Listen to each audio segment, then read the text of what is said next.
Entrevistas Band News FM Belo Horizonte.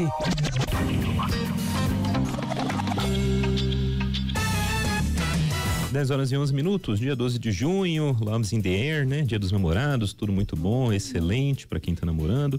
E o Brasil bateu um recorde no número de contratos de namoro, já ouviu falar? Pois é. 126 registros no ano passado, que representam um aumento em relação ao ano anterior. E já nesse 2024, esse tipo de contrato mesmo, né? Já está acompanhando já tem uma alta na comparação de janeiro a maio em relação ao mesmo período no ano passado. E Minas Gerais acompanhando essa tendência também. Contrato de namoro, diferente, né? Vamos falar sobre esse assunto aqui com o Eduardo Calais, ele é tabelião aqui na capital, vice-presidente do Colégio Notarial do Brasil. Tudo bem, Eduardo? Bom dia. Bom dia a todos os ouvintes da Band News, telespectadores também. É um prazer falar com vocês. Satisfação é nossa. Eduardo, eu queria que você começasse realmente do começo, explicar o que tem em um contrato de namoro. Bom, hoje acho que é um dia propício para a gente falar do assunto, né? Primeiramente aí, parabenizar todos os namorados aí que estão celebrando nesse dia tão importante. Bom, o contrato de namoro é um instrumento jurídico, né, que cada vez mais utilizado pelas pessoas para poder solidificar algo que formalizar algo que até então muitas vezes a gente tinha uma dúvida, porque hoje existe um instituto no direito brasileiro que chama-se União Estável, que a união estável, né, que é uma união pública duradoura com o intuito de constituir família, ela não é formalizada, ela não tem uma data, uma celebração igual tem um casamento. E a partir do momento em que aqueles relacionamentos vão avançando, é muito comum, às vezes a pessoa não tem muito claro isso na vida dela, eu tenho uma união estável ou isso ainda é um namoro, né? E o problema é que a união estável, ela traz com ela consequências patrimoniais, que não necessariamente são aquelas que os próprios namorados ele desejam. Muitas vezes aquela pessoa ali já está divorciada, já está construindo uma segunda família, ou eventualmente, enfim, pode ter uma situação patrimonial também que justifique, né, que ela não queira ter uma comunhão, está comprando uma casa, está comprando um carro, quer deixar claro que aquilo ali, eventualmente, é um patrimônio apenas dela, e isso não teria nenhuma repercussão patrimonial entre os dois. Então, cada vez mais, né, assim, a união estável ela foi equiparada ao casamento, com as consequências patrimoniais. Então, por outro lado, para poder afastar um pouco a união estável, cada vez mais fala-se nesse contrato de namoro, que seria um instrumento jurídico para que as partes pudessem identificar aquele relacionamento que eles vivem como um namoro e não com o intuito de constituir família e, consequentemente, uma união estável. Eduardo, quem fala com você é Murilo. Pelo que você falou aí na sua resposta, o contrato de namoro, então, é um contrato preventivo, né? Contrato para garantir que é só um namoro, nada mais que isso. A gente poderia talvez sim falar que é algo preventivo, sim, Murilo, nesse intuito. Como eu falo, às vezes a gente tem que falar o óbvio, né? E no Brasil, a jurisprudência ela vai mudando ao longo dos anos. Então, muitas vezes a pessoa tem um namoro antigo, que para ela é um namoro, e eventualmente na hora que termina aquele namoro começa a existir uma disputa patrimonial, e então hoje a gente identifica essa demanda. Ficou até famoso agora há pouco tempo o caso do jogador do Palmeiras, do Endrick, né, que viralizou aí também na internet falando de um contrato de namoro. Tinha até algumas cláusulas assim, digamos, atípicas, né? Tem que falar eu te amo quantas vezes por dia, né? Mas acho que mais do que essa questão, né, de afeto, o principal objetivo realmente do contrato de namoro é isso, a gente poder solidificar ou formalizar entre aquelas partes. Então é muito comum isso, pessoas que estão construindo uma segunda família, imagina a pessoa já está divorciada, já passou por uma partilha patrimonial, aí começa a namorar, e eventualmente fica aquele limbo jurídico, né? E aí esse contrato de namoro ele tem esse intuito de deixar claro entre as partes ali qual que é o objetivo daquelas duas pessoas que estão convivendo. Bem pouco romântico, né? Se eu for passar para a Luciana aqui. Estamos aqui nos bastidores, com caras. Bom, estamos conversando com Eduardo Calais, tabelião em Belo Horizonte, vice-presidente do Colégio Notarial do Brasil. Bom, Eduardo, vamos lá. Você citou aí alguns fatores que podem ter influenciado nessa conduta, né? Essa nova conduta, porque até um pouco tempo atrás a gente não ouvia falar sobre contrato de namoro. Então vamos lá, o que levou ao aumento, né, desses registros? E algum caso inusitado que você possa nos relatar, como por exemplo, vamos pegar a questão dos pets, né, dos bichinhos de estimação. Terminou o namoro, e agora? Há amor ali, né, tanto dele quanto dela, ou enfim, do casal, né? Como é que fica a situação? Bom dia, mais uma vez, prazer falar com você também. De fato, né, o que a nossa visão com relação a esse aumento do número de contratos de namoro, né, principalmente a gente que no cartório de notas a gente é procurado pelas partes para fazer, ela vai muito nessa linha. Cada vez mais a gente escuta falar, olha, fulano tinha um namoro de muitos anos, ou nem de tantos anos assim, ou eventualmente dividiu a casa durante um período, né, moraram juntos ali alguns meses, e após aquele término, inicia-se algo que é ainda pior ainda do que o término, que é esse embate, essa briga, né, que muitas vezes pode ter patrimonial, ou às vezes nem patrimonial, como você bem exemplificou, né, o PET, né, que hoje faz parte de quase todas as famílias aqui no Brasil.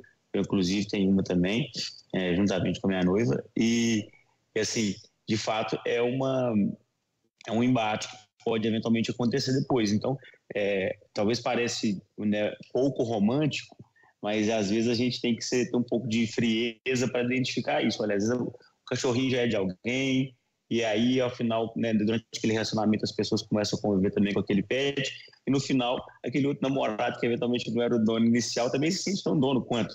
E aí, como resolver essa situação? Então, às vezes, o contrato de namoro parece um pouco romântico, de fato, a gente percebe na prática que não é algo que deixa as pessoas tão confortáveis no momento de formalizar, né, porque a gente está deixando de lado um pouco do romantismo, né, para poder tratar de algo objetivo. Assim como no casamento também, né, a gente percebe na hora de fazer eventualmente um pacto antinupcial, que a pessoa quer escolher um regime, né, que não seja da comunhão parcial ou da comunhão universal, pode parecer e talvez algo que não tão romântico, não tão amoroso, mas que pode trazer hoje consequências jurídicas para aquelas pessoas que estão envolvendo. E eu vejo muito isso, fala-se muito isso hoje, dessa insegurança jurídica que se vive no Brasil.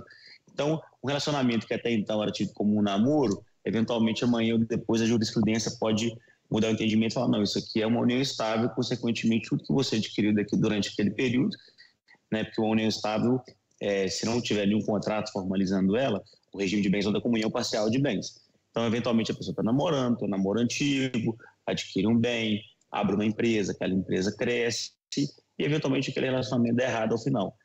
E aí, o que acontece? O que a gente vai fazer com esse período que a gente ficou junto? Existe uma repercussão patrimonial? Não existe, né? Existe um PET que a gente criou junto, que a gente tem amor junto, o que a gente vai fazer?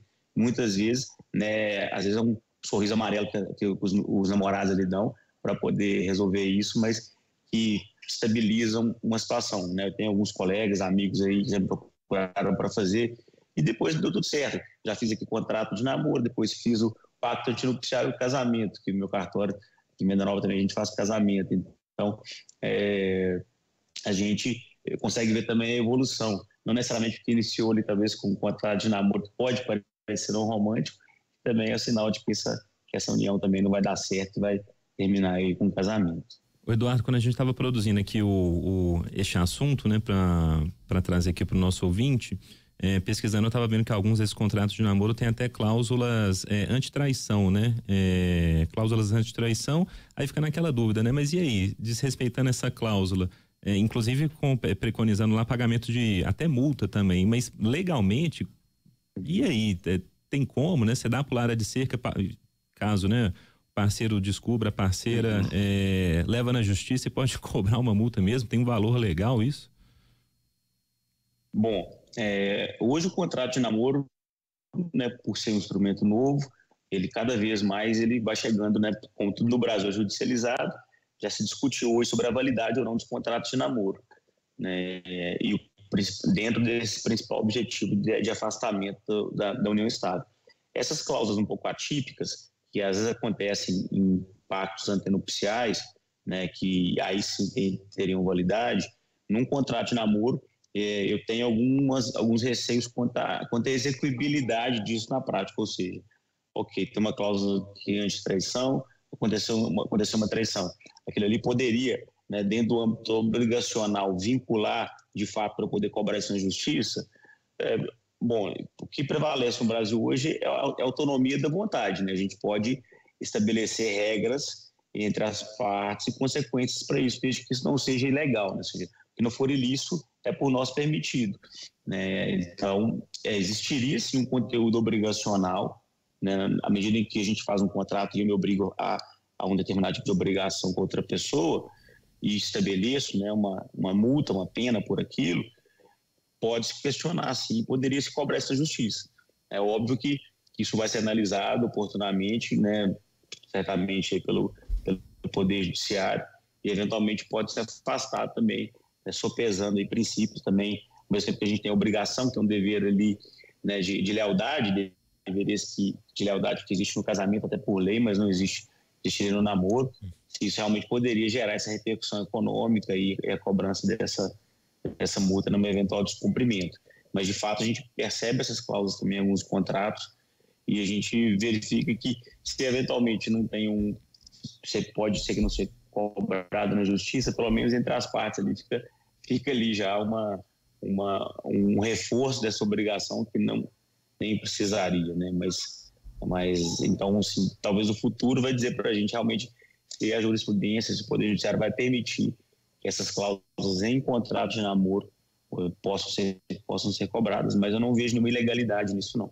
Entendi. Eduardo, eu queria saber se em algum desses contratos aí que já passaram por você, né, houve alguma cláusula relacionada à rede social, ao fim do término do relacionamento, tem que se apagar a rede social, fotos, mensagens, enfim, já passou algum tipo de cláusula aí num contrato desse de namoro? Já contemplou essa questão das redes sociais? De imagem?